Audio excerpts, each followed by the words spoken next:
All right, welcome back to another lesson for Math 8, lesson 114. It's going to be talking about calculating area as a sweep, and I'm going to tell you something. I think this lesson is completely useless. I've never really used it in Algebra 1 or in geometry. I don't really understand why they're trying to teach this, but again, I'm not the one who wrote the book, so I don't get it. But the whole point is that you're supposed to calculate area of things that looks like circle-shaped, but you're supposed to imagine it like a broom is doing it. So if this was one of those lessons that I taught in class, this lesson would literally take me like 5 minutes or less to do.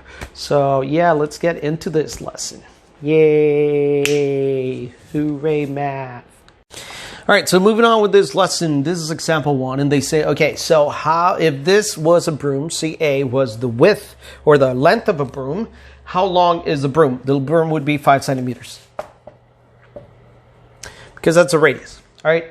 So the second question they ask is, how far does point A move? So it went from here and it went around all the way here. Not how many degrees, but how far. So what it happens is that it traced the outline of the circle or the circumference. So they're asking you about circumference. What is the circumference of a circle? Circumference of a circle is 2 pi radius. Well, we're going to leave pi as pi because that's what they did. And we're going to multiply 2 times 5 because that's a radius. So it's going to be 10 pi centimeters. It moved around 10 pi centimeters. What about C? How far does point C move? Well, we didn't move point C. It just pivoted, but it never moved. So that's A. That's B. Question C is 0 centimeters.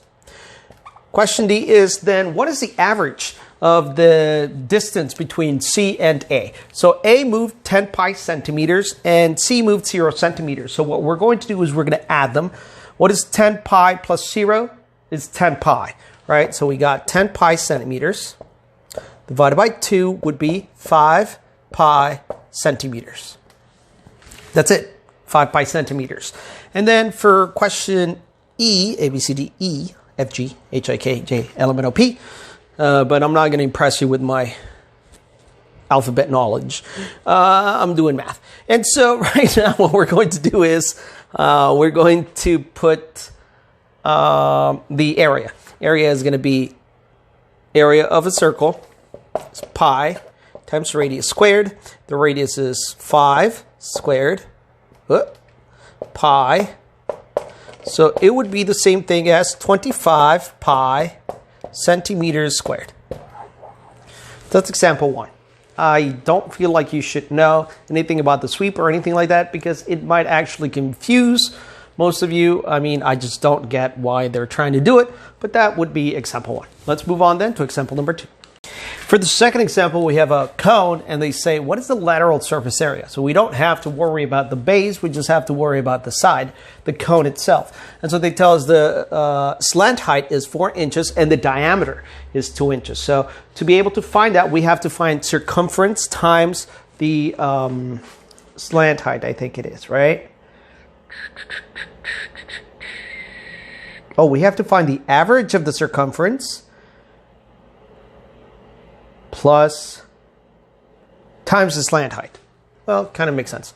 Why? Because they're saying, okay, the diameter, but then what is the distance that 0 moved or that A moved? The distance that A moved is 0. All right, A moved 0 distance because it just wants a point that pivoted. It's the point on top. But B moved around the circumference, so we have to find the average, just like in the previous example. So the average is going to be 0 plus, what is the circumference? Circumference is going to be the same thing as circumference of a circle is pi diameter. Okay? This time I use diameter, not radius, because they give us the diameter, not the radius. So diameter is 2 pi. So we have 2 pi plus 0 is 2 pi.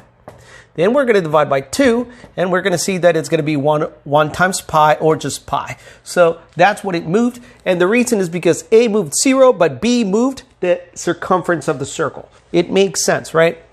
I guess I can find some use for this one, but not for the previous one. The previous one, it didn't make sense. So this one, it does make sense that we have the average of what A and B moved to be pi. Now it moved 4, so it swept pi times 4 inches, which is going to be a super hard math, especially because they told us to leave pi as pi.